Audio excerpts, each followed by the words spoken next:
Mesdames, Mesdemoiselles, Messieurs, bonsoir et merci d'être nombreux ce soir parmi nous à cette séance des Jeudis de Lima qui reprend le programme trimestriel janvier, février, mars et avec une thématique d'actualité. Nos invités auront l'occasion donc de développer les différents aspects de cette problématique, de cette question de l'islamophobie qui fait partie, qui est une composante aujourd'hui du débat en France et au-delà, en Europe et un peu partout. Évidemment, avant de commencer, je voudrais vous souhaiter une année 2014 pleine de promesses, de bonnes et belles promesses, et j'espère qu'on aura l'occasion, avec le programme que vous avez entre les mains, de nous retrouver tous les jeudis pour évidemment essayer d'éclairer un peu le monde dans lequel nous vivons avec beaucoup de difficultés, avec évidemment beaucoup d'obstacles. Et nous, on essaie ici à l'Institut du monde arabe donc d'apporter un éclairage et de participer à notre manière au débat culturel et intellectuel. J'ai monté donc un panel de chercheurs qui ont rebondi sur cette problématique. Kamal Meziti vient d'arriver et chacun va pouvoir donc développer sa réflexion sur ce thème. Et je remercie nos invités et je vous précise que la semaine prochaine, nous aurons donc l'occasion de recevoir, dans le cadre de grandes figures, Alain Touraine, qui va aussi nous parler de la question du printemps arabe et d'autres choses qu'on est en train de définir avec lui. Voilà, je passe le micro à Karim Mellal, qui est le modérateur de cette séance, et je vous souhaite une bonne soirée. Encore une fois, je remercie nos invités d'être parmi nous. Je vous rappelle que leurs livres sont disponibles à la vente sur la table à la sortie. Merci. Merci Mathie. Je ne sais pas si ça marche. Oui. Alors, bonne année à tous, déjà. Merci Mathie pour cette présentation liminaire. Moi, je m'appelle Karim Mellal, j'ai l'honneur de... Ça marche, non? Là, c'est bon? Faut vraiment le... Là, ça va? Ok. Donc, j'ai l'honneur de modérer, d'animer, de modérer, pas trop, j'espère, ce débat sur l'islamophobie. Si quelqu'un m'avait dit un jour que j'aurais eu à animer un débat sur l'islamophobie avec Claude Askolovitch, je ne l'aurais pas cru, mais je suis ravi de pouvoir le faire aujourd'hui. C'est la deuxième fois qu'un débat sur l'islamophobie a lieu à Lima en quelques mois, en assez peu de temps. C'est dire l'actualité brûlante du sujet, le fait que c'est un sujet qui revient sans cesse et de plus en plus dans le débat public. Et cette actualité-là alerte sur peut-être un premier paradoxe de la notion d'islamophobie que j'aimerais souligner pour commencer. Pour dire que, effectivement, on parle de plus en plus de l'islamophobie qui occupe de plus en plus de place dans l'espace public, dans un certain nombre de colloques, de conférences.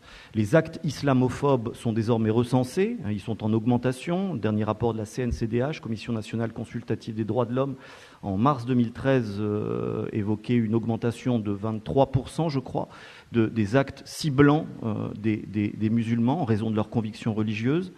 Les propos à connotation islamophobe se banalise dans l'espace public, dans les médias notamment, venant d'intellectuels ou de personnalités publiques. Donc on parle de plus en plus d'islamophobie. Et le paradoxe réside dans le fait qu'en dépit de cette visibilité ou dissibilité de l'islamophobie, ça n'est pas encore une notion reconnue comme telle par les pouvoirs publics, par l'État, dans les institutions publiques, par les responsables politiques. Alors, pas lui jeter la pierre, il va avoir une journée très difficile aujourd'hui, mais un petit exemple parmi d'autres, Manuel Valls, en août 2013, donc de l'an dernier, dans une interview, on lui demandait ce qu'il pensait de l'islamophobie et ce qu'il pensait de l'augmentation des actes islamophobes, avait eu cette réponse très intéressante, absurde mais intéressante, en disant qu'il n'aimait pas trop employer la formule d'islamophobie parce que, disait-il, c'était inspiré par les intégristes iraniens des années 70.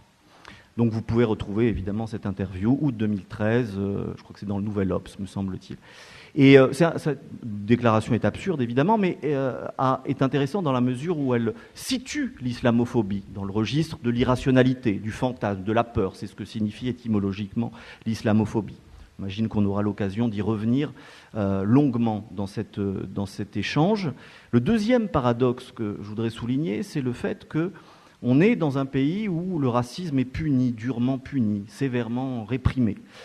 Loi Pleven, loi Guesso, etc. Il y a un délit de discrimination avec un critère religieux. Donc tout ça existe. On a un droit antidiscriminatoire, ça date pas de très longtemps, mais qui existe et qui réprime ça. Pour autant, les actes islamophobes semblent échapper à ça. Je dis semble parce que, comme en matière de discrimination, on a très peu de statistiques judiciaires sur ce plan-là. Comme s'il y avait une sorte de statut d'extraterritorialité des actes islamophobes, dont on parle certes de plus en plus dans certains médias, pas dans tous, mais en termes de répression, le bas blesse encore, comme s'il y avait une sorte de laisser-faire. Et j'irai même plus loin, et ensuite je m'arrêterai, pour dire que pour certains, être islamophobe même est une sorte de brevet, comme s'il y avait une licence en matière d'islamophobie. Dire que l'on craint l'islam, que l'on a peur de l'islam, que l'on a peur des musulmans, voire même que l'on est l'islam. On a entendu évidemment un certain nombre de déclarations allant dans ce sens. Pour certains, ce serait comme une manière de se voir décerner un brevet d'honorabilité, peut-être même de laïcité, de bon laïc ou de bon républicain. Ça pour dire qu'il y a effectivement un problème en matière d'islamophobie et d'islam auquel ça renvoie. On va avoir l'occasion d'évoquer ici dans le cadre des interventions de nos invités et que je vais présenter tout de suite. On va s'organiser de cette manière avec des interventions d'une petite dizaine de minutes à peu près, si ça vous convient, messieurs. Ensuite, on échangera peut-être entre nous, vous échangerez entre vous et on passera à vos différentes questions. Alors, je vais commencer par présenter à ma droite Claude Askolovitch, que vous connaissez sans doute, qui est un journaliste éminent, qui a, de façon surprenante, pour ma part évidemment, publié un livre qui a fait beaucoup de bruit sur l'islamophobie et dont je vais vous donner le titre exact. Tous les livres sont en vente à la sortie de la salle. Le titre exact, c'est « Nos mal-aimés, ces musulmans dont la France ne veut pas », qui date de 2013, donc de l'année dernière, et qui était publié chez Grasset. À sa droite, Marwan Mohamed, qui est sociologue, qui est chargé de recherche au CNRS et qui est le co-auteur avec son collègue Abdelali Hajat, qui est sociologue et politiste, maître de conférence à l'Université Paris-Ouest Nanterre, d'un ouvrage de référence, je crois, qui s'intitule « Islamophobie, comment les élites françaises fabriquent le problème musulman » et qui est paru, la date, voilà, en septembre dernier, 2013, donc, aux éditions de La Découverte. Et à sa gauche, Kamel Mezati, qui est historien des religions, historien des religions et qui est auteur, impliqué à plusieurs égards dans le dialogue des cultures et des civilisations et qui est un auteur du dictionnaire de l'islamophobie qui est paru chez Bayard Jeunesse en 2013. Voilà. On peut peut-être commencer avec vous deux messieurs pour la genèse, la généalogie de l'islamophobie. Marwan Mohamed. Bien, merci à toutes et à tous d'être présents. Merci à Mati Kabal pour cette invitation. J'aimerais, moi, en guise d'introduction à cette table ronde et à cette discussion, je parle plus fort. Ça va comme ça ? Très bien. J'aimerais, en guise d'introduction, peut-être replacer d'une part cette rencontre-là et d'autre part la série de publications qui sont arrivées quasiment simultanément avec d'autres dans une histoire courte qu'on pourrait définir comme une histoire de déni et de reconnaissance de l'islamophobie, et quelque chose qui s'est joué de manière assez intense sur cette dernière décennie. Alors cette rencontre fait suite à plusieurs rencontres, à un forum militant en décembre, à un colloque international qui a été mené par l'Université de Berkeley et le Cadiz en décembre également. En avril, à Sciences Po Paris, il y a eu également un colloque sur la question de l'islamophobie. La salle était également remplie. On a une série de publications, donc l'ouvrage de Claude Askelovitch, celui de Kamel Mesiti, le nôtre, mais celui aussi de la philosophe américaine Martha Nussbaum, l'essai de Raphaël Yogier en 2012 et en 2013, sans parler d'un certain nombre de textes qui émergent par rapport à ça. On a monté avec Abdelali depuis 2011 un séminaire sur l'islamophobie. On ne savait pas ce que ça allait donner. Il est plein depuis qu'on l'a mis en place, avec des profils très différents, de plus en plus d'étudiants qui travaillent sur l'islamophobie, des thésards qui recentrent leur sujet en prenant en compte ces nouvelles publications. Ce que je veux dire par là, que si on ajoute à cela les données statistiques qui nous permettent de mesurer aujourd'hui, d'objectiver quantitativement ce phénomène-là, on a l'émergence à la fois d'un espace académique où on peut réfléchir là-dessus et d'une thématique qui s'impose malgré les efforts de déni, malgré des efforts répétés de déni depuis 2003 dans l'espace public. Donc ça, c'est un premier point. On est dans ce moment-là.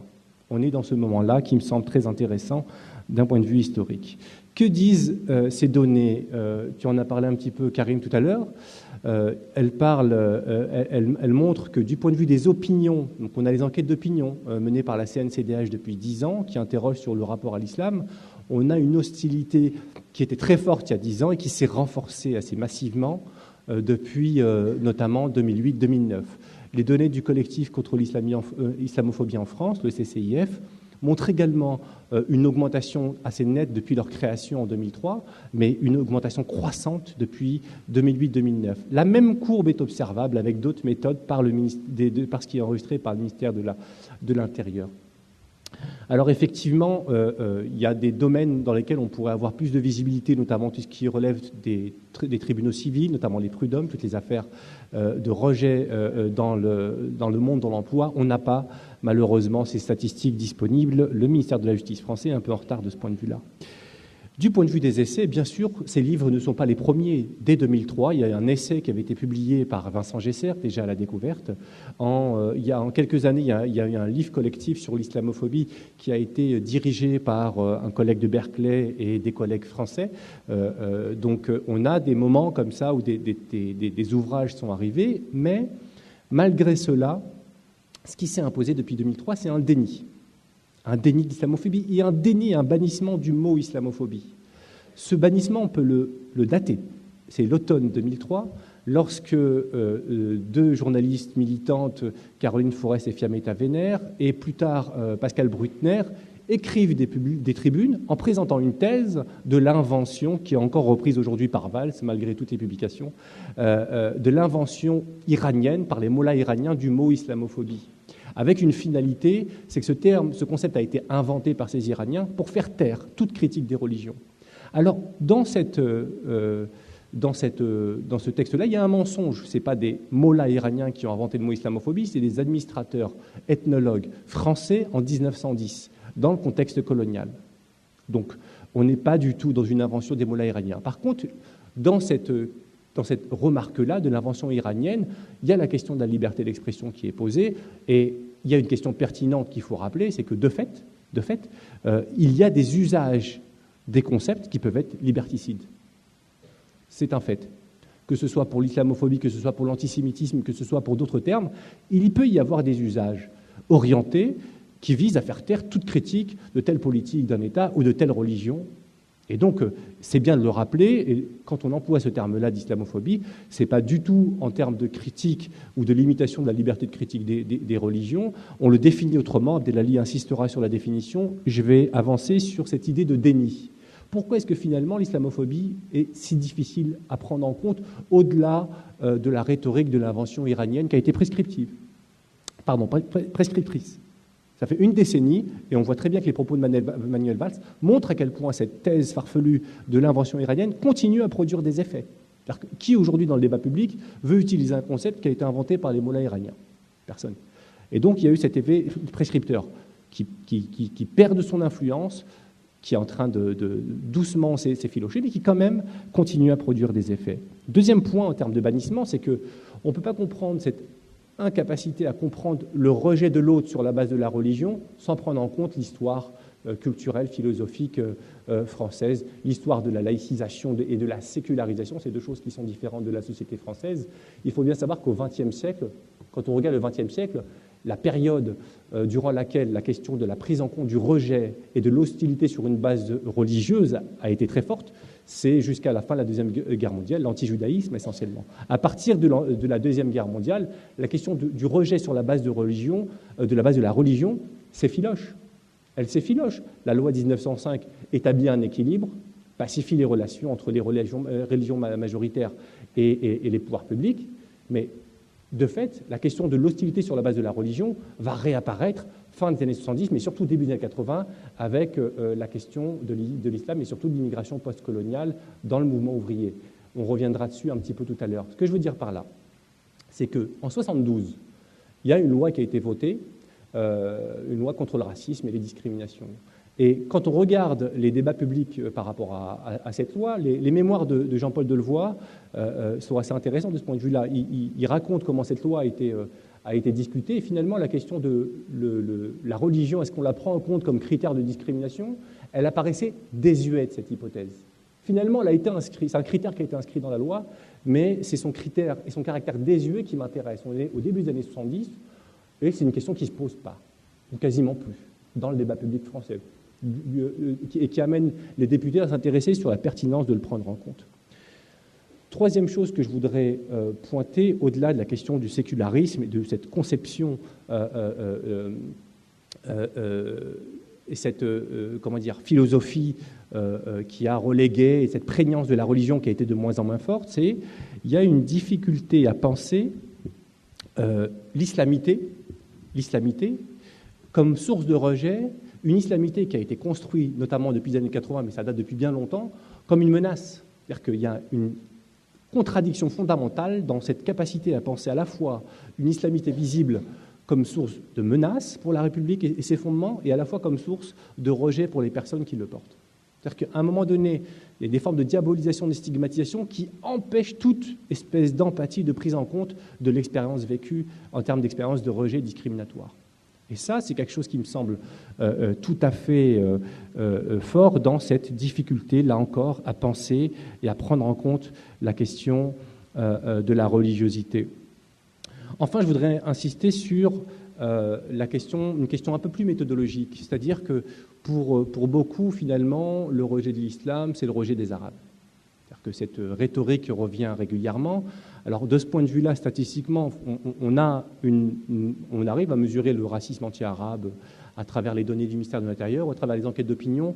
Les courbes ne se suivent pas. Autre exemple, il y a une enquête par testing qui a été menée par une équipe franco-américaine sur le marché du travail français, où on a comparé 2 CV sur le marché du travail. Donc, il y avait le même nombre de CV avec les mêmes caractéristiques, la même couleur de peau. Donc c'était des femmes noires sénégalaises. La seule distinction entre les 2 CV, c'était le prénom, une qui s'appelait Marie et l'autre qui s'appelait Khadija. Et finalement, l'autre marqueur religieux, c'était qu'une était militante au secours islamique et l'autre était militante au secours catholique. Et là, on voit très bien que ce n'est pas la question de la couleur de peau ou de l'origine qui se pose. C'est vraiment le marqueur religieux qui fait que Khadija a 2,5 fois en moins de chances d'être recruté, en tout cas d'être appelé pour d'être invité à un entretien d'embauche. Donc on a suffisamment de données qui nous permettent de distinguer ce qui relève de l'origine et ce qui relève de la religion.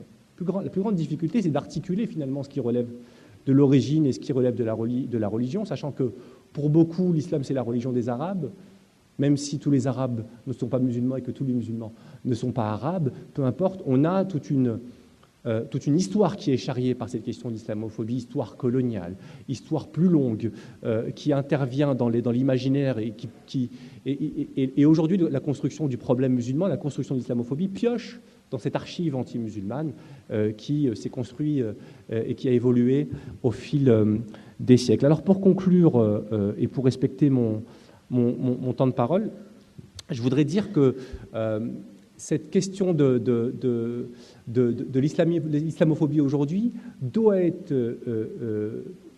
appréhendée en rappelant une chose essentielle, c'est que s'il y a autant de fixation aujourd'hui sur l'islamophobie, et s'il y a autant de difficultés à prendre en compte l'islamophobie dans sa globalité, c'est parce que c'est un phénomène qui articule à la fois et qui renvoie à la religion de l'autre étranger, c'est une religion qui renvoie à la religion du pauvre, c'est une religion qui renvoie également à la question et qui est renvoyée, qui est appréhendée à partir de la question de l'égalité homme-femme, de la laïcité et de toute une série de problématiques qui traversent la société française et qui sont devenues complètement indissociables dans le traitement du fait musulman aujourd'hui. Donc, c'était ce que je voulais dire en guise d'introduction. Moi, je me réjouis de ce moment-là, je me réjouis de ces publications. Je me réjouis que le fait que le milieu académique maintenant se mobilise par rapport à ces questions-là, et je me réjouis que finalement il y ait autant de monde pour échanger sur cette thématique. Merci beaucoup, Marouane Mohamed.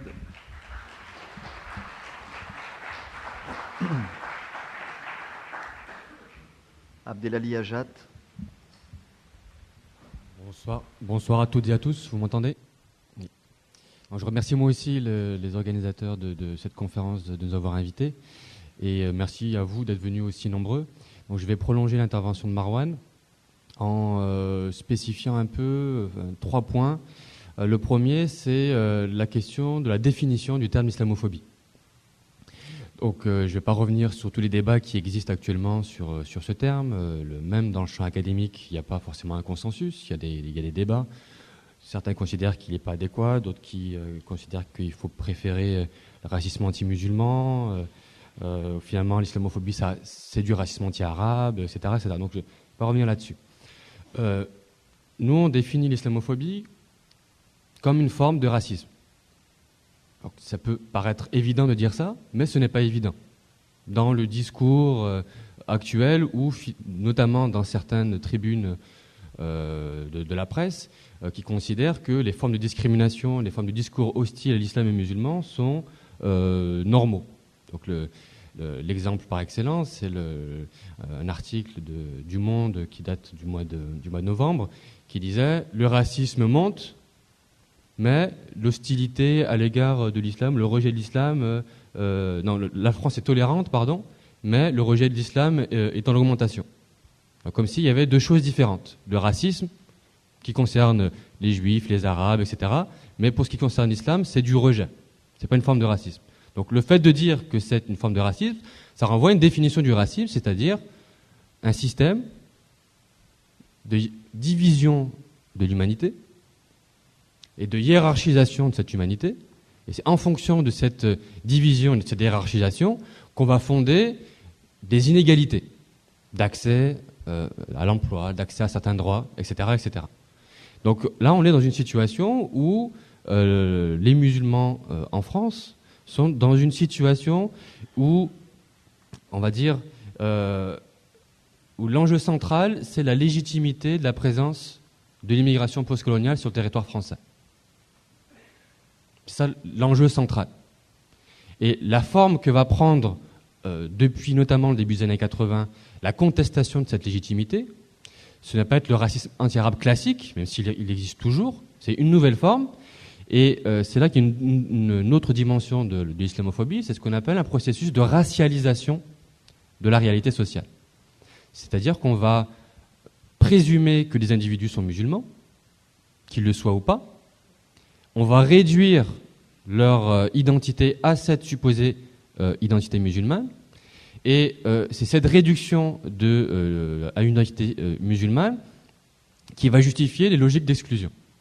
Et pour incarner un peu ce que je dis dans cette définition, qui est à la fois racisme, mais pas seulement, aussi racialisation, je vais prendre donc l'exemple des grèves ouvrières du début des années 80, qui a été étudié par plusieurs chercheurs, notamment par Vincent Guay, qui étaient des grèves qui portaient sur le registre traditionnel du syndicalisme. Donc c'était au début des années 80, en gros entre 81 et 84, notamment à Citroën Honnay et à Talbot-Poissy. Les grèves contenaient, à la fin des listes des revendications, l'idée d'un lieu de culte dans l'usine. Il y avait aussi, dans le cadre de cette mobilisation, des slogans ou un discours qui mobilisaient des références religieuses. Inch'Allah, on va gagner, Inch'Allah, vive la CGT, etc., etc. Donc il y a tout un vocabulaire religieux qui est lié à ceux qui étaient présents dans la mobilisation. C'était essentiellement des ouvriers immigrés, surtout marocains. Et des grèves qui relevaient du conflit de classe ont été transformées en des grèves saintes, en un conflit religieux. Et comment ça s'est passé? C'est qu'il y a eu un consensus à un moment donné entre différents acteurs sociaux pour faire de ces grèves ouvrières qui portaient sur les licenciements, qui portaient sur l'amélioration des conditions de travail, un phénomène intégriste, religieux. Donc on a eu d'abord les syndicats, certains syndicats qui ont interprété ces grèves comme une alliance entre la CGT et des musulmans intégristes. Donc à l'époque, il n'y avait pas encore le terme islamisme, puisque c'est une invention de Keppel qui va connaître un succès un peu plus tard. On a des membres du gouvernement, notamment Pierre Mauroy, qui était Premier ministre, Jean Auroux, qui était ministre du Travail, Gaston Defferre, qui était ministre de l'Intérieur, qui vont eux aussi interpréter ces grèves à l'aune d'une menace intégriste. Et on a des médias dominants qui vont commencer à faire des caricatures avec des chaînes d'usines où les voitures sont recouvertes par des burqas. Donc vous voyez, on a quand même, au début des années 80, on n'a pas encore les attentats attribués au GIA en France, on n'a pas encore le 11 septembre, on n'a pas encore donc cette violence politique revendiquée au nom de l'islam. Au début des années 80, une forme de racialisation religieuse. On va réduire ces ouvriers immigrés à leur supposée appartenance religieuse. Encore que la majorité d'entre eux étaient sunnites, et on considérait à l'époque que c'était des intégristes chiites. Donc là, ça renvoie donc à un phénomène idéologique. L'islamophobie, ça renvoie au processus de racialisation qui est un phénomène idéologique. Mais si c'est un phénomène idéologique, ça n'empêche pas que ça a des conséquences pratiques. Et je reviendrai à la fin là-dessus, mais la question qu'on a essayé de poser dans le livre, c'est comment s'est construit un consensus quasiment national en France sur l'idée qu'il existe un problème musulman. Donc pour répondre à cette question, on a comparé deux situations historiques. La première affaire du voile de 89 et l'affaire du voile de 2003. En 89, vous aviez un débat sur faut-il ou non accepter les jeunes filles qui portent le hijab à l'école publique. Et vous aviez des élites au pluriel, puisque ce n'est pas un tout homogène, qui n'étaient pas d'accord. Et au bout du compte, le consensus est allé dans le sens de l'absence de loi et de suivre la jurisprudence du Conseil d'État. 2003, un renversement complet. La quasi-totalité des médias, la quasi-totalité du champ politique, le champ même juridique, Conseil d'État, etc., qui a basculé. Donc nous, ce qu'on essaie de montrer, c'est que c'est un processus historique. C'est que ce n'est pas le fruit d'un complot. Donc là, vous savez qu'on est beaucoup dans les théories du complot en ce moment. Et il me semble qu'un des aspects non inintéressants, mais surtout salutaires, il me semble, des sciences sociales, c'est de sortir des logiques du complot pour essayer de comprendre les logiques sociales, les intérêts réels et les trajectoires des individus. Et pour vraiment comprendre ce basculement, il y a certes les événements internationaux. Donc, il y a des événements internationaux qui ont des effets directs sur la situation nationale. Ça, il n'y a pas photo. Mais ces événements internationaux ne peuvent avoir des effets dans un contexte national seulement si des acteurs nationaux sont eux-mêmes convaincus qu'il existe un problème musulman. Et donc la question qui se pose, c'est pourquoi est-ce que certains acteurs considèrent qu'il y a un problème musulman ? Donc ça renvoie à ce que disait Marouane tout à l'heure sur la question de la visibilité religieuse musulmane dans l'espace public. Et ça renvoie aussi à un mythe qui est le mythe de l'homogénéité nationale.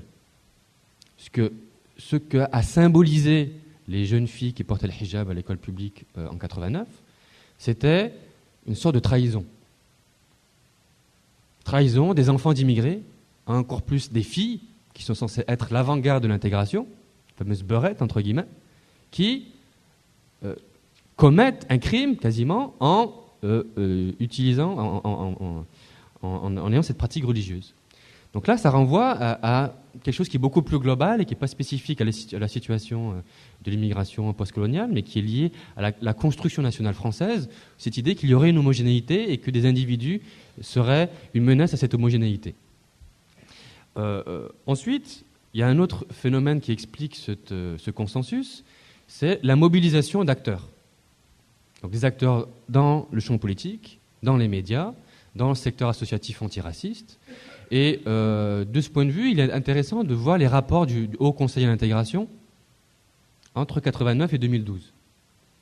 Ce qu'on a fait avec un collègue, Julien Boger, on a étudié tous les rapports, on a étudié la trajectoire de tous les membres du HCI, et on s'est rendu compte qu'il y avait une forte différence dans l'appréciation des musulmans et de l'islam entre 89-90 et le début des années 2000. Le basculement, c'est 2000-2002.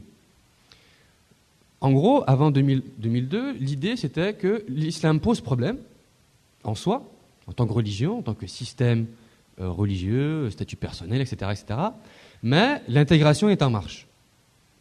Donc, l'idée que finalement, il y a une pratique religieuse musulmane qui est vouée à l'extinction, entre guillemets, et que finalement, il ne va pas y avoir de problème. Et 89, ça correspond à cette remise en cause de la croyance en l'extinction d'une pratique religieuse musulmane chez les enfants d'immigrés. Donc c'est à partir de ce moment-là qu'on va raviser, on va reformuler la manière de penser l'islam au sein du HCI. Et de ce point de vue, ce qui est intéressant, c'est que l'enjeu central, c'est qui a l'autorité pour dire la vérité sur l'islam de France. Donc, quand vous prenez les rapports du HCI des années 90, il y avait une influence claire des sciences sociales, sociologie, histoire, etc., qui étaient autorisées, entre guillemets, pour dire ce que c'est que l'islam, ce que c'est que la vie des musulmans en France.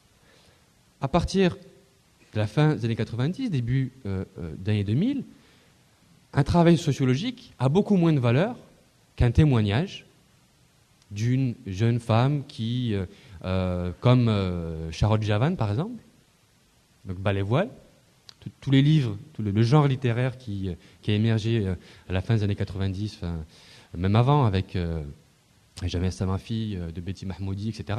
Donc ce discours-là a beaucoup plus de valeur que le discours des sciences sociales. Donc là, ça renvoie à l'idée que la manière de penser l'islam et les musulmans est avant tout une manière médiatique. C'est-à-dire, c'est les médias, tels que les médias imposent la vision de l'islam, qui s'impose aussi dans des instances comme le HCI. Or, les médias, et peut-être que M. Askolovitch pourra confirmer ou infirmer ce que je dis, sont fortement dépendants, notamment pour ce qui concerne l'islam et les musulmans, des sources gouvernementales, notamment les sources policières. Alors, lorsqu'un journaliste veut travailler, par exemple, sur des mouvements islamistes ou des mouvements musulmans dans les banlieues, même comme quelqu'un comme Gilles Kepel, c'est avant tout à travers des relations au sein des services de renseignement, au sein des services de police, etc., qu'on a des sources. Et donc cette dépendance du champ journalistique par rapport à la vision, à la logique de police, a des influences sur la manière de penser l'islam et les musulmans. C'est pour ça que la majorité des articles, des journaux, des reportages portent sur cette question-là. Donc voilà, c'est un processus qui implique à la fois des journalistes, des membres du gouvernement, des gens politiques, etc. Mais ce n'est pas une logique complotiste. Mais, à mon avis, il y a aussi ensuite des conséquences qui sont très pratiques, mais je vais conclure là-dessus. Donc la première, c'est l'islamophobie est la modalité contemporaine légitime pour remettre en cause la légitimité de la présence de l'immigration postcoloniale en France. Ce que le racisme anti-arabe classique ne peut plus faire, l'islamophobie peut le faire. Or, qui, dans le champ politique, porte cette revendication, l'expulsion ou l'exclusion, c'est avant tout l'extrême droite. Donc l'islamophobie, c'est ce qui pousse, entre autres, l'extrême droite.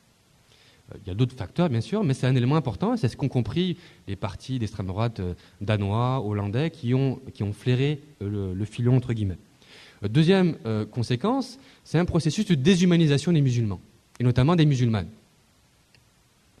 Donc, les femmes qui portent le hijab, donc je suis mal placé pour le dire, je ne suis pas une femme, je ne porte pas le hijab, celles qui sont dans la salle peuvent, à mon avis, en témoigner, leur parole est disqualifiée.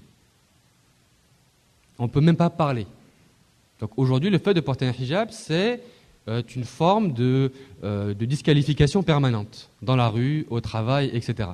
Et donc ce processus de déshumanisation, on ne voit plus les êtres humains derrière une pratique religieuse. Même peu importe le niveau de diplôme, peu importe le niveau économique, etc. Et ce processus de déshumanisation, il s'est concrétisé par l'absence quasiment de parole à la commission Stasi. Seulement à la fin, Saïd Akada, qui est venu à la fin, à la commission, même au sein du HCI, etc. Et c'est ce phénomène de déshumanisation qui est le fondement de ce que nous on appelle la discrimination légale par capillarité. C'est-à-dire que la discrimination légale qui, de fait, s'est imposée pour les jeunes filles qui portent le hijab à l'école publique tend à s'étendre à d'autres acteurs de l'espace scolaire, pas seulement les femmes qui portent le hijab pour les sorties scolaires, mais on a aussi des discours du HCI sur les surveillants, supposés être musulmans, sur les professeurs, supposés être musulmans. Ensuite, maintenant, il y a des projets d'interdiction du port du hijab pour les étudiantes à l'université. Vous connaissez l'affaire Babilou, etc., etc. Et donc, il me semble que un des enjeux actuellement pour la lutte contre l'islamophobie, c'est de faire reconnaître que la loi de 2004, ce n'est pas la fin. C'est le début de la légitimation de l'exclusion d'une partie de la population française du reste de certains espaces sociaux. Voilà, merci. Merci beaucoup, Abdelali Ajab, merci. Claude Askolovitch, pour un éclairage peut-être à l'aune de votre enquête, investigation. Je vais rebondir. Il y avait une vieille phrase de Marx qui était, je cite de mémoire, pardon, vous m'entendez? Excusez-moi, c'est mieux? Non? Vous m'entendez pas? Il faut se rapprocher du micro, pardon. Donc voilà, je n'ai pas peur du micro. Désolé. Donc je reprends. Il faut toujours citer Marx, c'est chic en ouverture d'un propos liminaire. Donc Marx disait que l'antisémitisme était le socialisme des imbéciles. Vous pouvez retranscrire et transposer l'islamophobie et la République, ou la France, des imbéciles et des haineux. Ou plus exactement, l'islamophobie est un étrange processus chimique, idéologique, qui transforme des gens parfaitement progressistes, bien élevés, bienveillants, égalitaires, féministes, républicains, en parfaits imbéciles ou en parfaits propagateurs de haine sans même s'en rendre compte.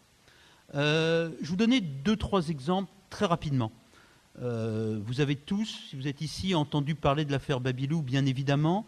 J'y consacre un chapitre de mon bouquin qui n'est pas très balèze. Je me suis contenté d'aller voir. Et toute l'histoire qu'on a racontée dans les médias dits dominants, dont je viens, sur Babilou est une histoire mentie, inventée, pratiquement de A à Z. Schématiquement, la fameuse nounou voilée qui voulait imposer son voile à une gentille structure laïque avec le défaut de n'avoir jamais voulu travailler voilée, elle voulait juste se faire licencier, ce qui n'est pas bien, avec des indemnités.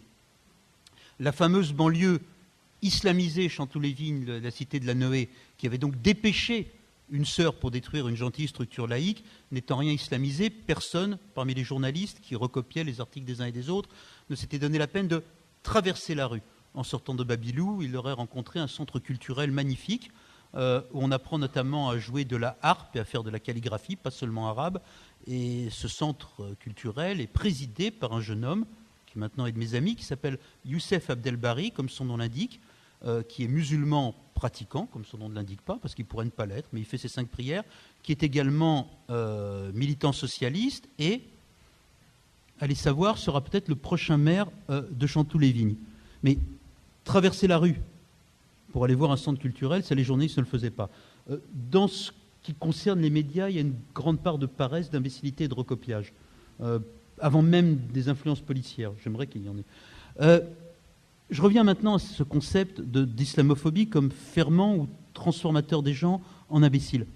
À propos de l'affaire Babylou, une femme éminemment intelligente et cultivée qui s'appelle Caroline Eliachev, grande psy, et qui fait partie des défenseurs automatiques de Babylou, a écrit un bouquin, Indigent, et s'est exprimée récemment sur les ondes de France Culture, donc la radio de l'intelligence française. Et qu'a-t-elle dit, Caroline Eliachev, sur les ondes de France Culture, radio de l'intelligence française? Elle a dit ceci, que bien sûr, une femme portant foulard musulman sur la tête ne pouvait pas être puéricultrice en crèche. Et pourquoi ça, lui demande le journaliste? Parce que une femme portant foulard sur la tête fera ses 5 prières, et si la prière tombe à l'heure du biberon, elle ne donnera pas le biberon aux bébés qui crèveront de faim. Cette dame aurait gagné à être pied noir et à faire élever ses gosses par des nounous voilés dans l'Algérie de papa. Mais sérieusement, pour qu'une femme bien intentionnée, parce qu'elle est bien intentionnée, cultivée, éduquée, référente, tout ce que vous voulez, de notre famille, en vienne à expliquer tranquillement sur France Culture qu'une femme musulmane pratiquante est une femme dénaturée qui laisse crever le faim les bébés, alors le processus chimique de l'islamophobie est très puissant. L'islamophobie transforme. L'islamophobie transforme un philosophe républicain d'origine juive ashkénaze très attaché à la culture en une espèce de zombie imprécateur scotché devant sa télévision et de mauvaise humeur qui considère et qui dit aujourd'hui contre toute son histoire, qu'elle soit celle, c'est la mienne, de l'immigration juive ashkénaze progressiste en France, ou que ce soit celle, c'est la mienne aussi, de la République égalitaire, Alain Finkielkraut, finit par considérer, le dire notamment au micro de France Inter, que oui, bien sûr, les Français, qu'on n'ose plus dire de souche, ont des légitimités supérieures aux nouveaux venus, aux nouveaux arrivants. Il pensera bien entendu aux musulmans, aux arabes, mais par extension, il pensera même à lui-même, fils de yiddishisant. Et pour en arriver à cette intense perversion qui consiste à nier tout le principe fondateur, on aurait pu être cousin avec Finkielkraut, qui nous a amenés à être français, alors la passion islamophobe, ou la grande trouille islamophobe, ou le processus chimique islamophobe est éminemment puissant. On peut continuer. Il est de bon ton de considérer que Manuel Valls serait un réactionnaire à l'intérieur d'un gouvernement socialiste. C'est totalement faux. Manuel Valls est un pur républicain, profondément attaché, et je le connais depuis longtemps, à la naturalisation, à la citoyenneté, qui faisait des cérémonies d'entrée dans la République française quand il était simplement maire d'Évry. Pour qu'un homme profondément républicain, et pour le coup j'en atteste, puisse considérer comme débattable et intéressante l'idée d'empêcher une jeune femme portant foulard musulman sur la tête d'assister à des cours à l'université, alors le processus chimique de l'islamophobie, ou de la trouille, ou de l'anxiété, ou du rejet de l'islam, peu importe les mots, je suis un pur praticien de la chose journalistique, je ne suis pas universitaire, alors ce processus est éminemment fort et pervers. Le seul point de désaccord que j'ai eu avec ce que vous disiez à l'instant est le suivant. Contrairement aux formes de racisme et de rejet de l'autre habituelles de la société française, l'islamophobie telle que nous la connaissons ne doit rien à l'extrême droite, mais tout au camp républicain et en grande partie au camp dit progressiste.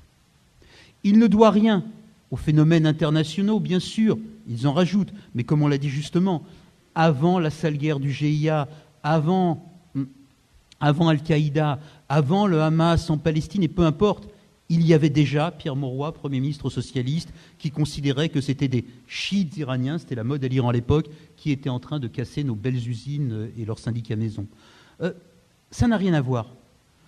L'islamophobie est une intense trouille de la société française elle-même quand à un moment donné, et ça vous l'avez dit un petit peu, elle ne se reconnaît plus. L'effet de trahison de ces jeunes filles voilées au collège de Creil. C'est la métamorphose de Kafka. Un matin, la société française Grégoire Samsa se réveille et waouh, je suis donc un peu voilé, j'ai donc du halal en moi, je suis devenu cela. Mince. Et la haine de soi, une véritable self-sass, une véritable haine de soi de la société française, telle qu'elle est aujourd'hui et telle qu'elle devient, car ce serait une imbécilité de considérer que la présence, l'affirmation, la progression de la religion musulmane à travers 1 plus 1 plus 1 plus 1 plus 1 plus 1 million de personnes, d'individus, ne change pas la société. Bien évidemment que ça la change. Et alors, considérer que ce changement serait antithétique avec ce qu'est la République, avec ce qu'est la France, avec ce qu'est vraiment ce pays, c'est ça l'islamophobie. Avant même d'être un acte discriminatoire contre, par exemple, les jeunes femmes portant, pourquoi jeunes d'ailleurs, les femmes portant foulard musulman sur la tête parce qu'elles pensent que leur bon Dieu leur a demandé de le faire et qui de facto sont interdites de travail en France. C'est une réalité. Nous sommes en France le seul pays, on va dire, démocratique, progressiste, occidental au sens des valeurs, où une femme portant foulard musulman sur la tête, sauf exception notable, ne peut pas travailler. Ne peut pas. Juste ne peut pas. Il n'y a pas fallu de loi pour ça. Il a suffi que les gens prennent l'évidence en main. Donc avant même d'être ce processus, cet état discriminatoire, cet état de fracture à l'intérieur de la société, c'est une détestation, une sainte trouille de la société française par rapport à ce qu'elle devient. Sainte trouille fabriquée, montée, transformée, politisée par les élites les plus républicaines qu'ils soient. Je rappelle que la loi de 2004, évidemment discriminatoire, la question ne se pose pas, surtout dans ses effets, est inventée par le gouvernement de Jacques Chirac, à peine réélu à 80-82% des Français contre le candidat fasciste officiel dénoncé justement d'ailleurs par les médias. Je rappelle que ce Jacques Chirac qui fait passer cette loi est le même Jacques Chirac qui refuse d'entrer en guerre aux côtés de Bush et de Blair en Irak. Pourtant, intense paradoxe, il valait mieux sociétalement être, par exemple, un étudiant musulman pratiquant à barbe ou une étudiante musulman à foulard à la London School of Economics ou à Columbia University que la même, par exemple, à Jussieu ou à Dauphine. C'est comme ça. C'est étrange, mais c'est arrivé, et c'est arrivé chez nous. Je rappelle que cette loi, 2003-2004, est littéralement inventée par le Congrès socialiste de Dijon, dans lequel Laurent Fabius, qui s'ennuyait un petit peu et qui cherchait un thème porteur pour pourrir un peu la vie de Hollande et dépasser Strauss-Kahn, peu importe, sort de son chapeau « Ah, la laïcité est le sujet éminent du foulard à l'école ». Socialistes, républicains, gaullistes, c'est eux qui le fabriquent. À l'époque, Jean-Marie Le Pen pratiquait l'antisémitisme politique avec une assiduité qui l'honorait. J'avais vu, moi, à la fête du premier tour, je couvrais beaucoup le Front National, à la fête du premier tour de l'élection présidentielle au siège du Front National, qui s'appelait le paquebot, au moins un militant islamiste, alors là, lui vraiment radical, lui vraiment dans la caricature, dans l'archétype, on va dire, de l'islamo-antisémite. La première fois que j'avais vu, il parlait des youpins, après on s'était dit bonjour, mais il faisait la fête avec les frontistes. À l'époque, ils n'étaient pas sur la laïcité.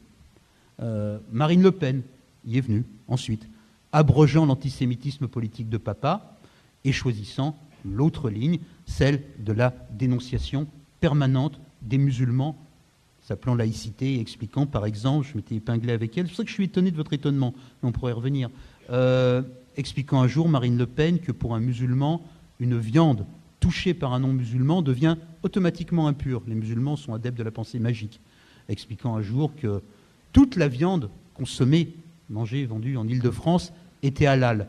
C'est à cette occasion que j'ai perdu mon emploi au Point pour avoir écrit un article pour dire que Marine Le Pen disait des conneries. Expliquant un autre jour, Marine Le Pen, que s'il y avait des morts dans les fast-foods du Quick, c'était à cause du halal caché, puisque comme chacun sait, quand on n'égorge la bête, le contenu de l'estomac se déverse sur le collier et va empoisonner des malheureux clients de Quick. Au Moyen-Âge, des Juifs empoisonnaient les puits. Contemporainement, les musulmans, avec leur viande égorgée, empoisonnent les Quick. Marine Le Pen y est venue, mais elle n'a rien inventé. Le préjugé, l'idée que l'islam serait antithétique, l'idée que l'islam serait une menace, part de la petite trouille de Pierre Mauroy, rebondit sur la première pétition, le moment où Finkielkraut entre en déraison. La fameuse pétition de 1989 s'opposant au Munich de l'école républicaine, signée par Régis Debray, qui n'avait pas encore redécouvert Notre-Dame et De Gaulle, mais enfin on n'était pas loin, signée par Elisabeth Badinter, etc. Ça part de là. Et ça progresse, et ça progresse. Et sur la progression du consensus, on est en plein accord. Petit à petit, s'est installé à 70-80% des sondages. Encore une fois, je ne suis pas un scientifique, contrairement à mes co-débatteurs. Mais c'est imposé l'idée de l'étrangeté, de la menace, de l'antithétisme de l'islam en France. Petit à petit, et là ça passe par les médias bien évidemment, l'idée que les musulmans ou les musulmanes pratiquants ou pratiquantes seraient des individus. Donc compliqués, complexes, bordéliques dans leur tête, ils peuvent l'être, ni plus ni moins que moi, a totalement disparu. Les grands hebdomadaires font des covers sur le communautarisme musulman, par exemple, sans un gramme de musulmans dedans. Si mon livre, que la majorité des Français n'a pas lu, que vous n'êtes pas forcé d'acheter, mais comporte une seule petite innovation conceptuelle, j'ai juste, moi, journaliste venu du mainstream, même si viré poliment et avec des indemnités par Franz-Olivier Gisbert pour péché d'islamophilie supposée du point, j'ai fait quelque chose que ne font pas mes petits camarades. Je suis juste allé causer avec des gens. C'est très banal, c'est aussi bête que ça le journalisme. J'ai rencontré des musulmans très pratiquants, très orthodoxes, très orthopraxes, parfois dans mon terme intégriste, et j'ai rencontré des gens. Ça a l'air d'être une banalité de dire ça, les musulmans pratiquants intégristes sont des gens. Bah ouais, mais ça ne se raconte jamais. J'ai rencontré par exemple un jeune homme, nous ne sommes pas d'accord politiquement, il kiffe beaucoup le mouvement Enarda en Tunisie, pas moi. Il considère que quand il aura des gosses, il ne fêtera pas l'anniversaire de ses enfants, parce qu'en islam, on ne fête que l'Aïd et je crois l'anniversaire du prophète. J'ai plutôt tendance à fêter, c'est ce qu'il me dit, oh là, je ne suis pas théologien, pardon, Chazvé Shalom, je ne sais pas. Je vous réponds ce que me dit ce garçon qui est entré en religion, qui est un informaticien de très haut niveau, qui est rentré en religion, moi je fête l'anniversaire de mes gosses. Il a épousé en deuxième noces une femme très religieuse et qui dans le temps portait burqa puis qu'il a enlevé, niqab, pardon, pas moi, mais ce qui le travaille dans la vie, indépendamment de la prière et de ses positions politiques, c'est qu'il est encore, au fond, ce jeune homme, amoureux de sa première épouse, elle parfaitement laïque, qui n'avait pas envie de vivre avec un bon diosard intégriste et qu'il a donc quitté quand il est devenu religieux pour des raisons qui lui appartiennent. Et l'intense nostalgie pour cette femme laïque qu'habitait ce jeune homme qui par ailleurs se croit et sincèrement comme un véritable croyant, m'amuse, me plaît. Et les personnages de mon bouquin, qui sont autant d'individus musulmans très religieux, très engagés dans la religion, et très bordéliques et très complexes et très compliqués, comme moi, qui suis une Macédoine, m'intéressaient. Le musulman, dans le discours dominant, n'est jamais un individu, n'est jamais un individu complexe, est toujours un archétype. Le musulman intégriste, s'en méfier, le musulman laïque, l'adopter. La musulmane et laïque, c'est encore mieux. On appelait ça la beurette. Ah, qu'elles étaient jolies, les beurettes de mon pays, avant qu'elles ne nous trahissent en portant le foulard. Je redeviens sérieux maintenant. L'effet de l'évidence islamophobe, inventé par le camp républicain progressiste, a permis à Marine Le Pen, quand elle a abjuré l'antisémitisme politique de papa, d'entrer dans un consensus, dans un rejet majoritaire. L'islamophobie ambiante est ce qui autorise aujourd'hui le fascisme français, et je parle de cela très tranquillement, et ce qui le banalise, c'est ce qui l'autorise. Pas le discours social, le vieux Le Pen l'avait aussi, et Maigret également. Ça, simplement, être entré dans la détestation de tout le monde, inventer, je ne mets évidemment pas sur le même plan les gens qui font des appels au meurtre à riposte laïque, mouvement qui devrait être interdit aussi sûrement que les meetings de Dieudonné, ou les préjugés républicains d'un ministre de l'Intérieur ou de responsable de l'UMP. Ce n'est évidemment pas la même chose. Mais c'est dans un arc de cercle, dans une continuité. Et donc, ce qui m'intéresse, moi, avant même les expériences humaine, souvent douloureuse, souvent injuste, que vivent notamment des gens que j'ai rencontrés, c'est cet étrange pays que fabrique l'islamophobie. On me demande de conclure. Je vais le faire, et là je suis complètement déstabilisé. C'était pas lui. Ah non, j'ai pas conclu. Donc, ça y est, tu es complètement perturbé, c'est une horreur. Donc, normalement discret. Bah, mais d'être discret, là, on peut plus, là, voilà, c'est une horreur. Donc simplement, pour comprendre ce phénomène, toujours revenir à la crise identitaire française. Comprendre que non, ce n'est pas, et c'est là mon point de désaccord, la poursuite du racisme anti-arabe. Le racisme anti-arabe, les ratonnades que pratiquaient les voyous corses en allant écraser des vieux arabes sur le bord des routes entre Aléria et Bastia. Le pogrom anti-musulman, la ratonnade si vous préférez, perpétrée à Marseille à l'instigation de l'éditorialiste du Méridional Gabriel Domnech en 1973. Tout ceci rencontrait l'indignation sincère, réelle, de la majorité des républicains estampillés. C'était des manifestations, c'était le soutien à la marche dite des beurs, il ne faut plus dire marche des beurs, c'était l'enthousiasme générationnel autour de SOS Racisme, quoi qu'on en pense, c'était évident. On était des gens bien, on était antiracistes. Nous sommes des gens bien, je ne parle pas pour moi. Aujourd'hui, des gens disent nous sommes des gens bien, des républicains, donc nous sommes islamophobes. Et ce passage de l'un à l'autre, du rejet du racisme, à l'idée que le rejet de l'islam, donc l'islamophobie, serait au fond un combat républicain, un combat salvateur, un combat identitaire, un combat pour la France, c'est quelque chose qu'il sera, contrairement à Marouane pour le coup, je suis, moi, extrêmement pessimiste. Parce que l'islamophobie a réussi à rencontrer une part de notre roman, une part de notre ethos, une part de notre réinvention nationale. J'en termine vraiment. Ça existe dans d'autres pays. Pim Fortuyn, qui a réinventé le fascisme néerlandais, était au départ un homosexuel progressiste qui ne supportait pas qu'un vieil imam imbécile dise du mal des homosexuels dans sa mosquée de Rotterdam. On est parti de Pim Fortuyn, je comprends très bien qu'il ne supportait pas ça.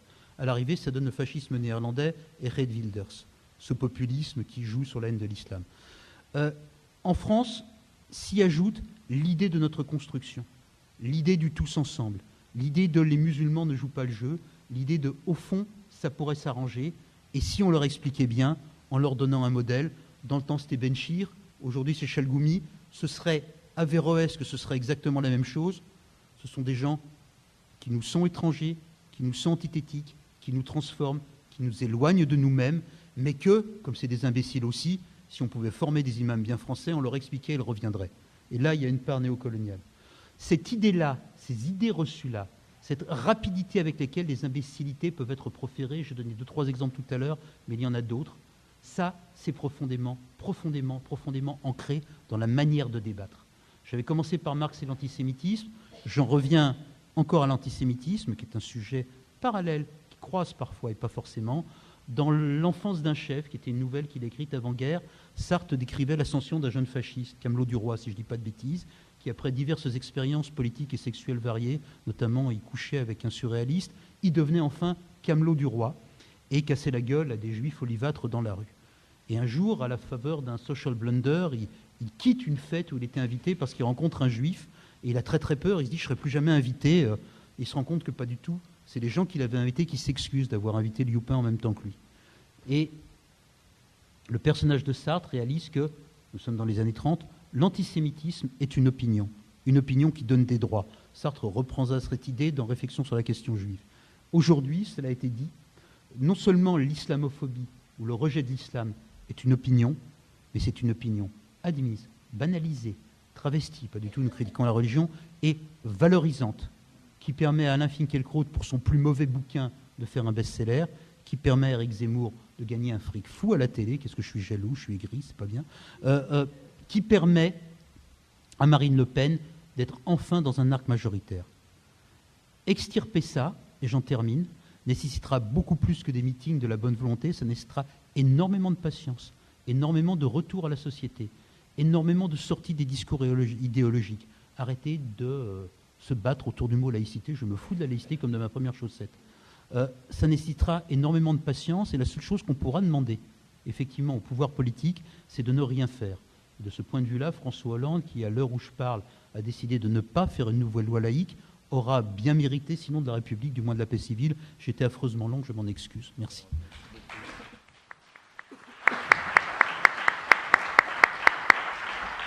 On enchaîne et termine avec Kamel, avec M. Meziti. Merci.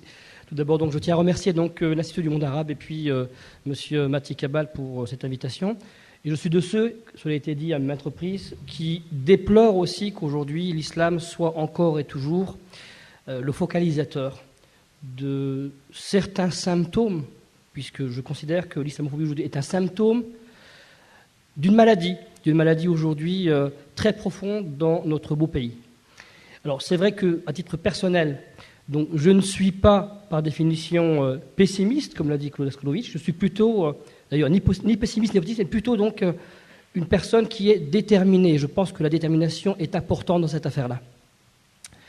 Alors, beaucoup de choses ont été dites sur les dérives très contrôlées, sur les dérapages des uns et des autres sur le plan médiatique et politique. Et j'en ai un certain nombre d'exemples que j'ai effectivement clairement répertoriés dans l'ouvrage Dictionnaire de l'islamophobie. Alors, juste pour la genèse. L'idée même de cet ouvrage que j'ai récemment publié m'est venue il y a 2 ans lors d'une intervention donc à Genève devant les institutions internationales. Lorsque auditionné sur la question de l'islamophobie, par la suite est intervenu donc un grand responsable de cette éminente institution que je cite dans l'ouvrage, et c'était donc en 2011, donc 10 ans après la tragédie donc, du World Trade Center en 2001. Donc je cite cette personne qui disait clairement « Il est urgent pour les musulmans et les responsables cultuels de France et du monde de procéder à un mea culpa par rapport à cette tragédie. » J'ai trouvé cette déclaration non pas très hâtive, mais très maladroite. Et c'est là où j'ai décidé effectivement donc de réfléchir à cet ouvrage, notamment en répertoriant un certain nombre de dérives sur le plan politique, sur le plan médiatique. Par exemple, lorsque effectivement donc certaines covers vont clairement donc indiquer cet islam sans gêne, je suis de ceux qui disent aujourd'hui qu'en aurait-il été si on avait indiqué, par exemple, cette homosexualité sans gêne ou ce judaïsme sans gêne. À forte raison, les boucliers donc se seraient levés. Pour ce qui est de l'islam, c'est devenu malheureusement donc une habitude, puisque l'islam par définition aujourd'hui fait vendre. Clairement, aujourd'hui, celui qui veut avoir une notoriété, du jour au lendemain, être propulsé, il suffit effectivement donc de se faire donc, un bon pamphlet. Et d'ailleurs, je salue au passage le fait que mon livre a été qualifié par, j'ai entendu parler de Riposte Laïque, mais aussi d'autres sites, Dreuze Info, Riposte Laïque, Français de souche, comme un recueil de fatwas qui met en danger donc la vie d'honnêtes citoyens qui luttent au quotidien contre l'islamisation de la France. Alors, je tiens à le rappeler, nous ne sommes pas, et je le dis clairement dans mon ouvrage, je ne suis pas dans une posture victimaire, clairement.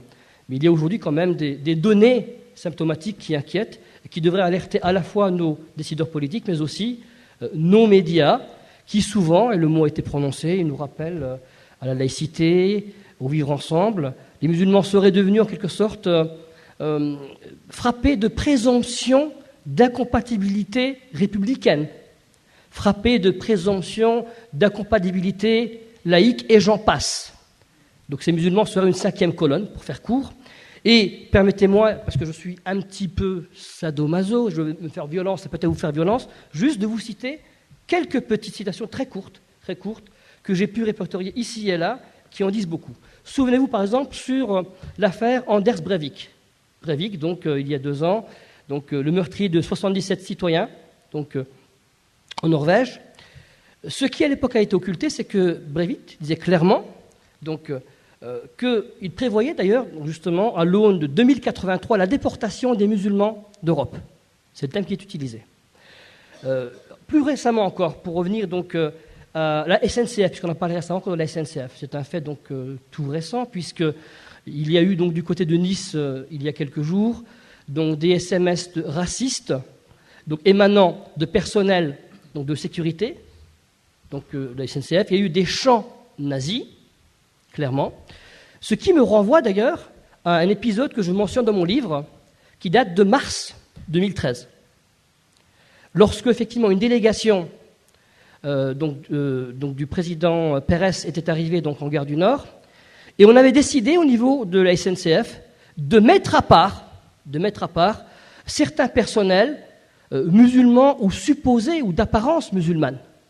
Et c'est Sudrail qui est monté au créneau et qui a dû effectivement donc, médiatiser la chose via donc, un communiqué. Une enquête interne a prouvé, corroboré qu'il y avait clairement eu un cas de ségrégation et d'apartheid vis-à-vis de ces personnels blacks, arabes, musulmans ou supposés donc musulmans.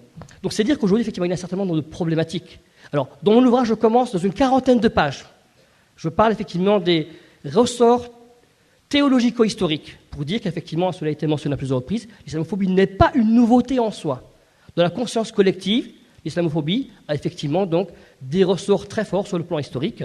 Bon, je vous épargnerai effectivement les éléments historiques, mais depuis, par exemple, la première croisade lancée après l'appel de Clermont en 1095, j'en passe aussi, y compris pour la première traduction du Coran par Pierre le Vénérable, qui n'était pas une œuvre de dialogue entre l'Orient et l'Occident, mais plutôt une œuvre, effectivement, donc, de guerre intellectuelle prématurée déjà à l'époque.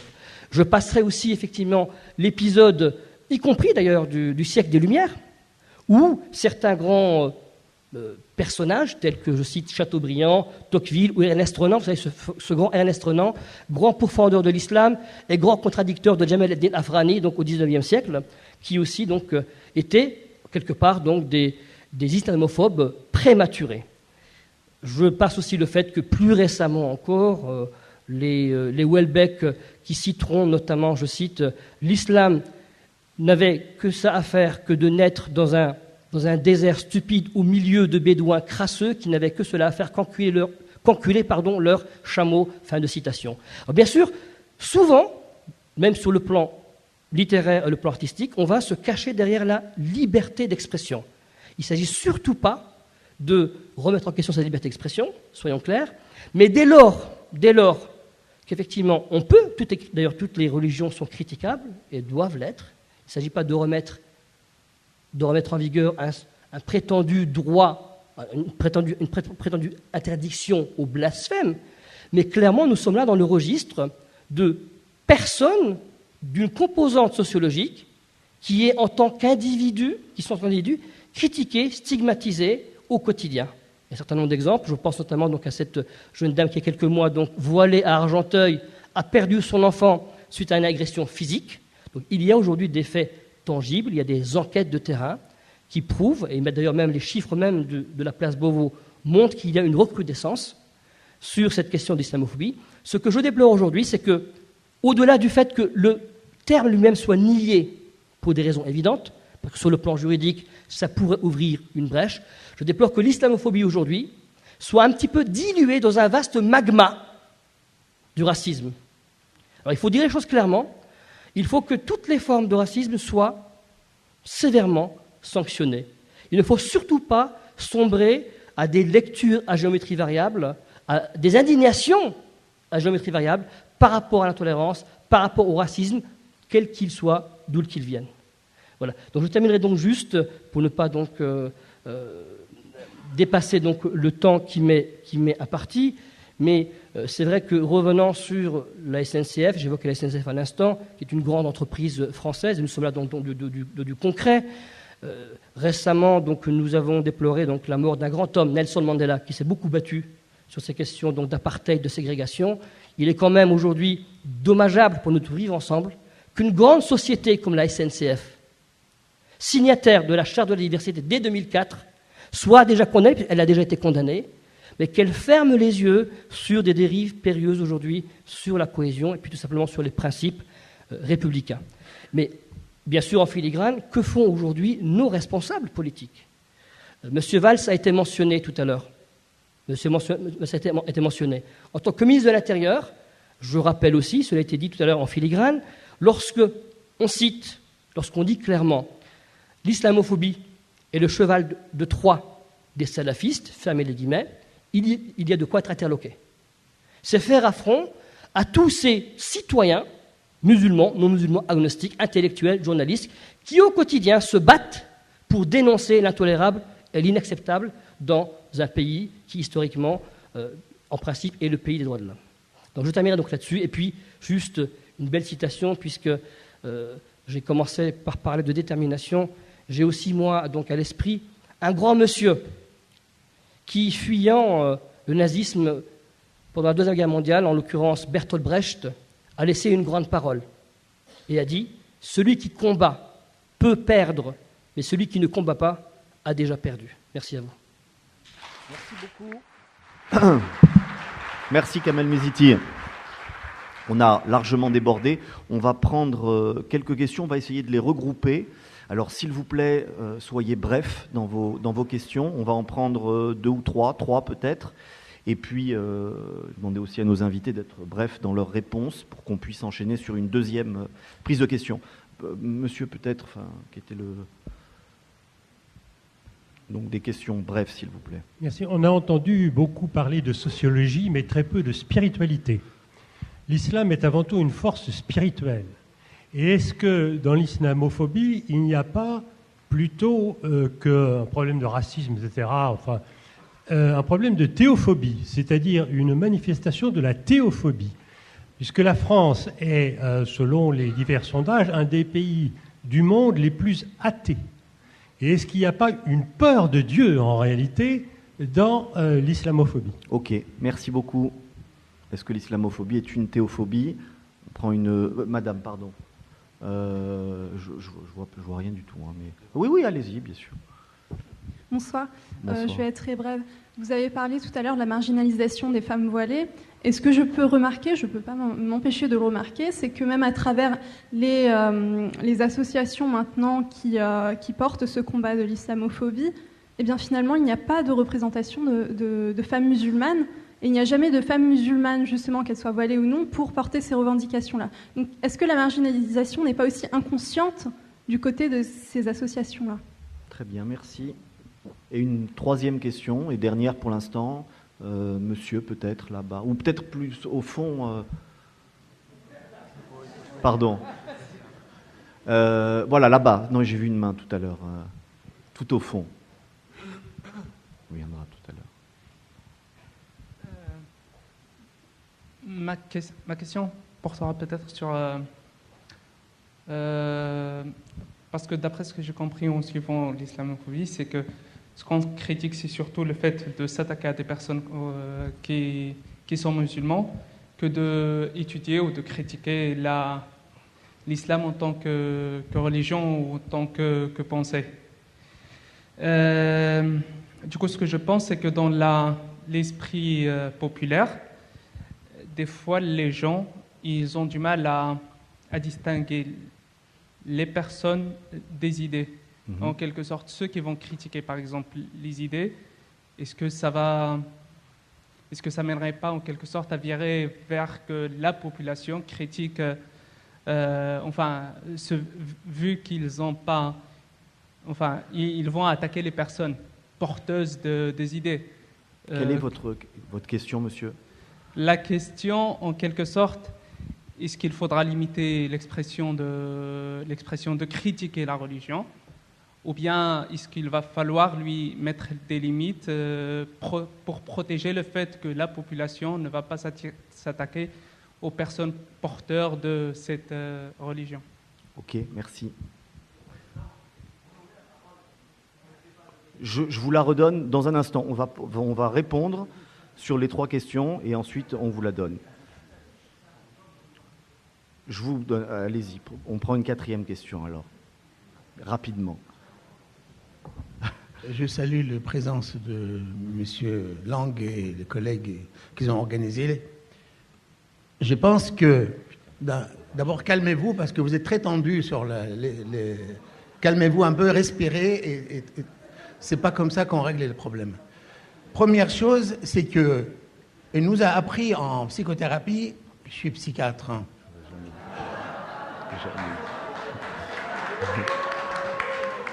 Elle nous a appris d'abord de faire un diagnostic avant de faire le traitement. Or, dans ces débats, on n'a pas de diagnostic. On ne sait pas si c'est politique, si c'est spirituel, si c'est psychologique. Non, arrêtez. Laissez-moi terminer. Monsieur, la s'il vous question, plaît, en fait, voilà. Il ne faut pas faire une fausse route avec des débats comme ça. Ça, c'est des débats qui n'amènent pas les relations entre Français et Arabes et musulmans. Votre question, monsieur, s'il vous plaît. Mais laissez-moi terminer. Vous n'êtes pas président pour empêcher la parole. Juste pour vous demander de poser une question. Laissez-moi terminer. Donc, ma question est... Parfait. Si la phobie, c'est une maladie psychique, il faut absolument voir qu'est-ce qu'on a fait pour soigner la phobie. On sait que les travaux modernes contre la phobie, la meilleure chose, c'est l'immersion. L'immersion, quand votre bébé ne sait pas nager, vous le mettez dans l'eau, vous l'apprenez à nager. Et donc, nous sommes dans une situation de thérapie comportementale et cognitive. Vous avez donné l'image politique, journalistique, sociologique, et vous n'avez pas aucun psy invité dans le groupe. C'est pas normal aussi. Vous nous sauvez. Voilà. Donc, il faut faire un diagnostic clair. Excusez-moi, je suis un peu en colère, et une thérapie. Merci. Merci beaucoup. On va répondre aux différentes questions. Nous sommes tous les quatre en La première, peut-être sur l'islamophobie, théophobie. Oui, Marwan. je ne sais pas si je peux répondre. Alors, je vais me focaliser sur la première question, sur la question de la théophobie. C'est, à mon avis, une bonne question. C'est-à-dire qu'à un moment donné, au-delà de la théophobie, je pense que pour une partie de la population, dans une partie dans la construction de l'islamophobie aujourd'hui, notamment la construction intellectuelle, idéologique, il y a une dimension anticléricale. Globalement, une espèce de religiophobie qui s'exprime et qui s'articule à la question de l'islamophobie, mais avec quand même quelques distinctions qui me semblent fondamentales. Un anticléricalisme qui aurait deux origines majeures d'un point de vue philosophique, et là je vais faire schématique, mais d'une part, une question de l'anticléricalisme historique en France, qui était très virulent au XIXe siècle, qui s'est un petit peu calmé au XXe siècle. Mais c'est tous les mouvements laïques qui sont très très forts et qui continuent aujourd'hui à s'exprimer, qui rejettent toute forme de religiosité de manière générale, mais qui insistent davantage sur la question de l'islam. C'est très net dans le débat public. La deuxième source, elle pourrait venir du matérialisme historique. Alors qu'on a cité Marx.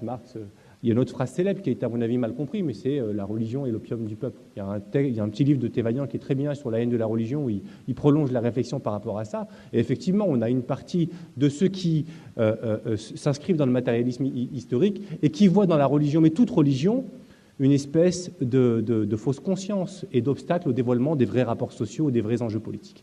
Donc on a ces deux dimensions qui sont très présentes, mais il y a quand même une différence fondamentale. Aujourd'hui, le débat public ne se focalise sur aucune religion de la même manière que sur l'islam. Et puis tout à l'heure, Ali Hadjad parlait des enjeux de légitimité. C'est-à-dire qu'aujourd'hui, quand on regarde comment a été construit le problème des prières de rue sur les 3-4 endroits à Paris, notamment dans le 18e, c'est un problème qui a été monté en épingle par Marine Le Pen et qui a été repris par tout le monde, y compris des gens à la gauche de la gauche, à la gauche du PS, etc., qui ont finalement adhéré à cette manière de construire le problème public. Alors c'est un problème de place. Donc il n'y a pas le choix.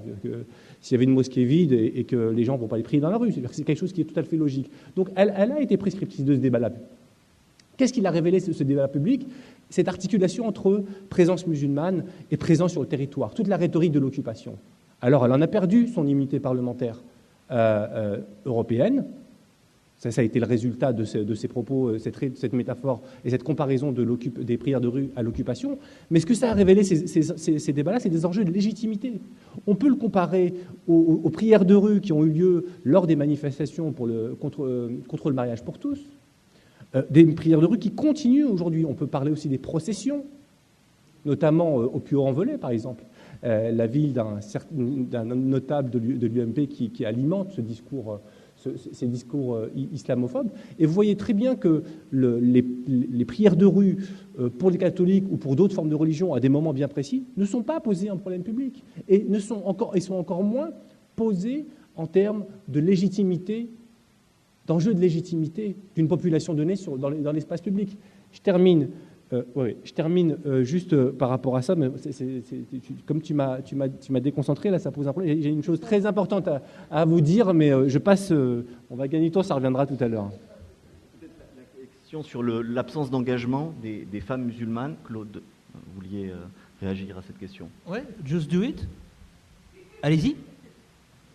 Allez-y, allez au CCIF, qui est l'association, à mon sens, la plus intelligente dans son évolution et dans ce qu'elle défend.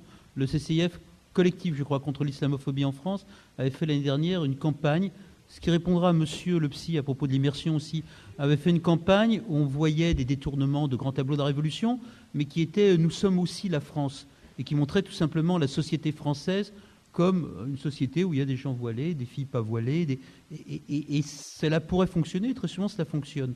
Un sujet, mais là où vous avez raison, mais ça c'est un sujet qui ne m'appartient pas de résoudre, auquel je me suis confronté, dans les milieux très religieux, ce n'est pas propre à l'islam, mais ça touche aussi l'islam, la question de la mixité, la question du rapport entre les hommes et les femmes, la question de l'homme porte-parole et de la femme soutien, mais la responsable au CCIF, c'est une femme qui est responsable des services juridiques. Mais effectivement, c'est quelque chose qui n'est pas totalement fait. J'ai vu des associations musulmanes religieuses caritatives distribuer de la nourriture aux SDF, je les avais accompagnés. J'avais bien vu que j'étais dans une patrouille mec, je suis un mec, et qu'il y avait des patrouilles filles, je ne suis pas une fille. Et donc du coup, j'ai vu plus de mecs que de filles. J'ai vu des filles aussi. Donc ça, c'est un sujet. Mais battez-vous.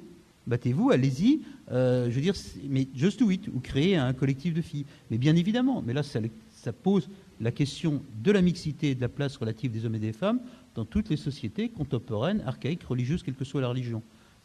C'est aussi un des drames du débat sur l'islamophobie d'avoir fait croire que seul l'islam était machiste, que seuls les banlieues, bien évidemment, étaient des endroits où on traitait mal les femmes. Ce qui ne veut pas dire qu'on traite bien les femmes en banlieue. Ça dépend des banlieues, ça dépend des gens.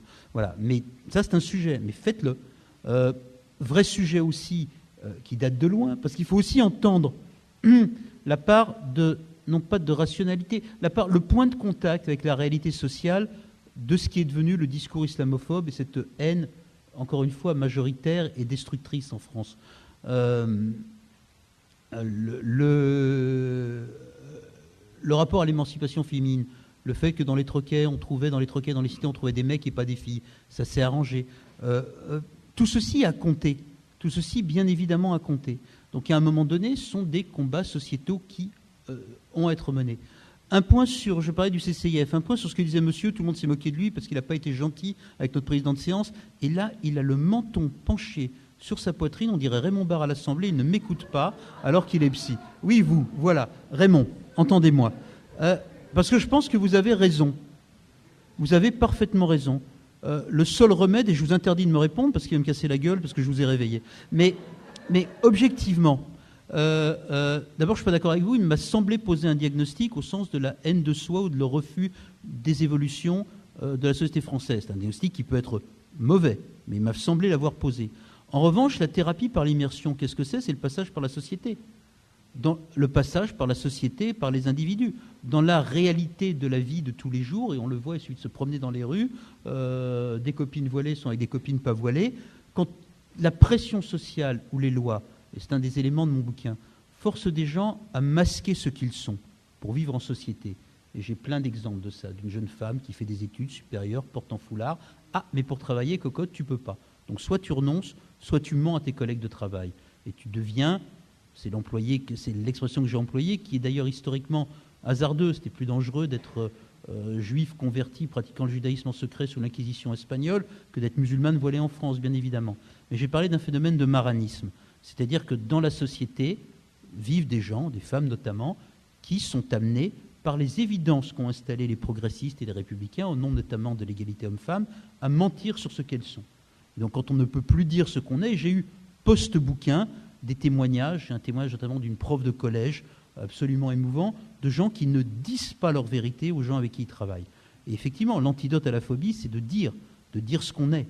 Contrairement à ce qu'on croit, la société française qui se prétend égalitaire, c'est partie de notre éthos, c'est notre surmoi, qui se prétend égalitaire par opposition et unifiée par opposition aux sociétés anglo-saxonnes qui seraient communautarisées, est en réalité beaucoup plus scindée. Parce que dans les pays anglo-saxons, y compris quand il y a des conflits, les gens disent ce qu'ils sont, montrent ce qu'ils sont, le reconnaissent. Juste sur la théophobie, en une demi-seconde. C'est amusant parce que cette explication de l'islamophobie par la théophobie est mot pour mot celle que m'a donnée récemment Monseigneur 23. Donc vous voyez, vous avez de qui tenir. Deuxièmement, c'est partiellement exact, et ça fait partie de la problématique de la trahison. le processus d'intégration à la française supposait qu'on soit de moins en moins religieux, de moins en moins italien, de moins en moins polonais, de moins en moins allant à la synagogue, de moins en moins tout ce que vous voulez. Et c'était une longue et lente marche vers le progrès, qui souffrait des exceptions, mais peu importe. Effectivement, la réémergence d'un fait religieux musulman chez plein d'individus est venue rompre ce pacte. Ce que les observateurs laïcards républicains n'ont pas vu, c'est que dans les communautés juives, il y avait eu un ressourcement religieux, et dans la France chrétienne catholique, il y avait eu aussi un ressourcement religieux. Et c'est là où je rejoins ce que dit Marouane. Ce qui est admis chez les autres ne l'est pas quand cela vient des musulmans. Donc oui, dans le discours, on rejoint la vieille lutte de la République ou de l'État contre le cléricalisme, mais dans la réalité des choses, ce qui compte, encore une fois et avant tout, c'est que l'islam est vécu non seulement comme quelque chose d'étranger, mais comme un bacille qui nous transforme, nous, la France, pas la République, nous, la France, et qui nous éloigne de ce que nous sommes. Ce n'est pas le fait de croire en Dieu, c'est de prier Dieu comme cela. À genoux, prosterné dans une mosquée, pas à genoux, pardon, c'est à l'église qu'on s'agenouille, voilà, et pas en se couvrant la tête, ça c'est chez moi. Mais c'est profondément cela. Avant tout, c'est l'idée de quelque chose d'étranger qui devient nous et qui nous éloigne de nous-mêmes. Et contre cette intense perversion, tout est permis, que l'on soit de gauche, progressiste, républicain, gaulliste ou d'extrême droite. Ce ne sera pas les mêmes méthodes, ce ne sera pas les mêmes discours, ce ne sera pas la même haine. J'arrête, j'ai fini. Vous avez vu l'idée, hein? Abdelali et Kamal, vous avez des réactions aux différentes questions? Sur la question des femmes voilées dans les organisations, donc je suis d'accord pour dire que c'est un problème, qu'il n'y a pas de spécificité dans la domination masculine. Excusez-moi.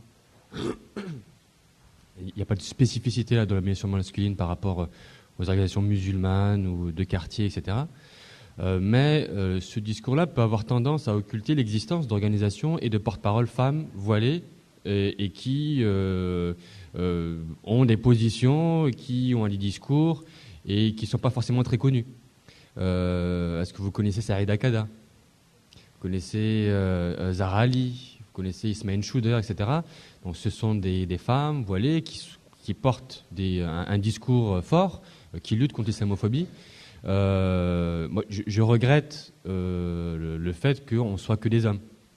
Je regrette aussi le fait que lors du Forum international contre l'islamophobie au mois de novembre, il y avait une majorité d'hommes. Voilà, si je peux laisser ma place à une femme, il n'y a aucun problème. Mais il me semble que un des enjeux pour que le phénomène de disqualification de la parole des femmes voilées soit remis en cause, c'est l'auto-organisation.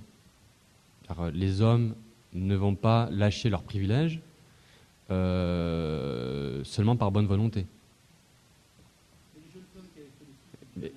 Oui, voilà, c'est une question de rapport de force.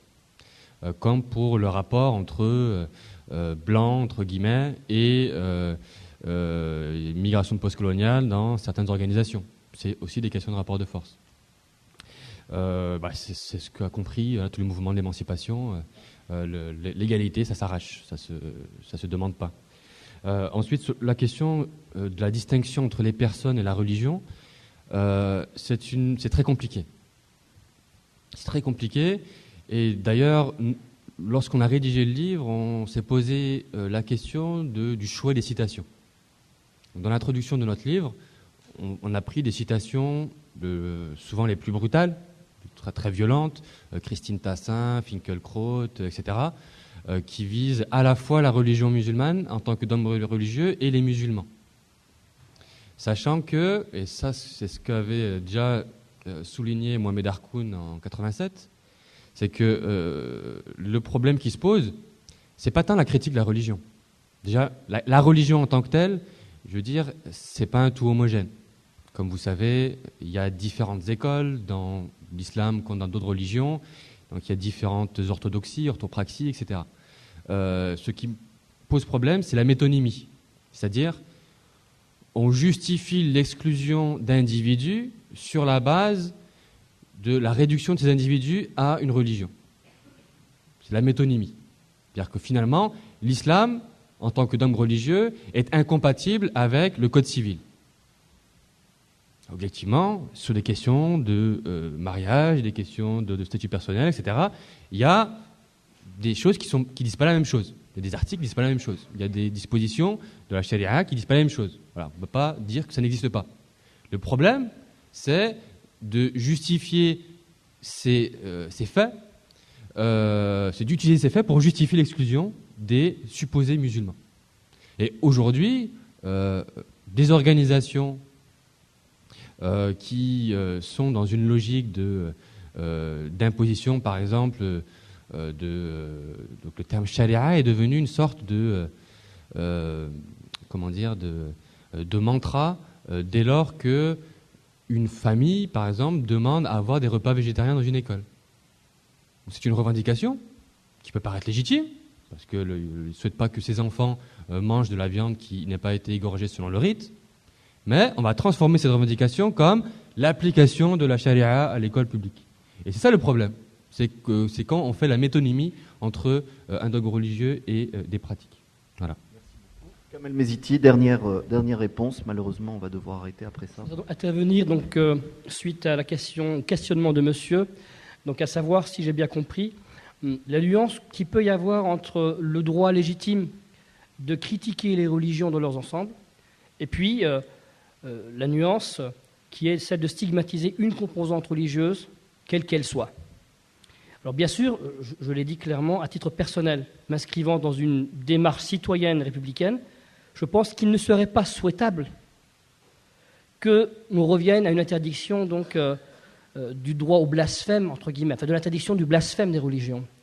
Il faut effectivement que les intellectuels, les artistes, les penseurs puissent avoir libre cours donc, dans le cadre de la liberté d'expression. Et encore aujourd'hui, le tribunal administratif de Nantes a réitéré cette liberté d'expression et artistique dans le cas de Dieudonné. D'ailleurs, au passage, je me félicite qu'aujourd'hui, ici même, oui, voilà, le Conseil d'État, mais je me félicite qu'aujourd'hui, le président de l'IMA se soit démarqué déjà, il y a quelques jours, par rapport à ses volontés de légiférer, de cadrer une liberté d'expression, quelle qu'elle soit, qu'on peut parfois effectivement critiquer elle-même sur le plan de la provocation, etc. Mais clairement, je dis, lorsque par exemple, et je cite l'une des citations que j'ai pu relever encore il y a quelques mois dans mon ouvrage, et ce n'est pas du Voltaire, donc c'est donc une personne, un contemporain, pseudo-intellectuel, je cite, « Vous êtes aussi immonde que votre califat de malheur, pire que le Troisième Reich, faites-le ce fichu bilan de 1433 ans d'assujettissement et de soumission pathologique. Vous êtes la honte de l'humanité, vous êtes les peuples les plus indolents, sous-développés, miséreux, décadents, immoraux, insolents, arrogants, méprisants, félons, antipatriotes, fascistes, réactionnaires, racistes, antisémites, pédophiles, misogynes, influençables, incultes, irrespectueux, égocentriques, sanguinaires, ethnocentriques, intolérants. 24 qualificatifs d'une belle portée littéraire, comme vous le constatez, donc de M. Salem Ben Ammar, repris, bien sûr, fervent contributeur auprès de Riposte laïque. Voilà. Donc la question qui se pose aujourd'hui, que font aujourd'hui nos politiques, ceux-mêmes qui sont promptes à dégainer dans des logiques à géométrie variable. Riposte laïque aujourd'hui, parmi d'autres sites, à libre cours, s'exprime librement, et il n'y a pas de condamnation. Et ce sont ces logiques, aujourd'hui à géométrie variable, qui interpellent le citoyen que je suis, qu'il faut absolument désamorcer pour le vivre ensemble. Alors ensuite, disant cela, dans mon livre, effectivement, j'analyse les facteurs exogènes de l'islamophobie, mais il y a aussi les facteurs endogènes, pour revenir à ce que disait donc tout à l'heure madame. Aujourd'hui, les musulmans de France, et notamment les responsables cultuels et associatifs, doivent procéder à un profond mea culpa, en tout cas à une profonde introspection. Alors, pour exemple, à la fin de l'ouvrage, j'ai sollicité une quinzaine donc, de grands témoins, musulmans, juifs, agnostiques, intellectuels, journalistes, etc. Le père Michel Lelon, Coexister, Bariza Chiari, des associations qui militent sur le terrain sur la question de la citoyenneté, et bien d'autres encore. La seule et la plus grande fédération aujourd'hui qui a refusé d'apporter son témoignage, devinez qui? L'UOIF. Donc on se questionne. Le CFCM aussi, parce qu'on ne peut pas non plus, je vais terminer, juste en parlant de l'aspect endogène, le CFCM a longtemps traîné sur la question de l'islamophobie. Je me félicite que récemment, avec l'Observatoire de l'islamophobie, donc au sein du CFCM, les choses commencent à progresser via M. Zekri notamment, c'est une bonne chose, mais on a perdu beaucoup de temps. Et c'est simplement sur le terrain de la citoyenneté que les musulmans, comme les non-musulmans de ce pays, comme tous les citoyens, sont amenés à porter leur pierre à l'édifice, simplement sur la question donc, des valeurs républicaines, liberté, égalité, fraternité. Merci beaucoup. Merci à nos quatre invités. Merci à Lima d'avoir organisé ce débat. Je vois Jack Lang qui est là-bas. Merci beaucoup. Merci Mahati. Et passez une bonne soirée.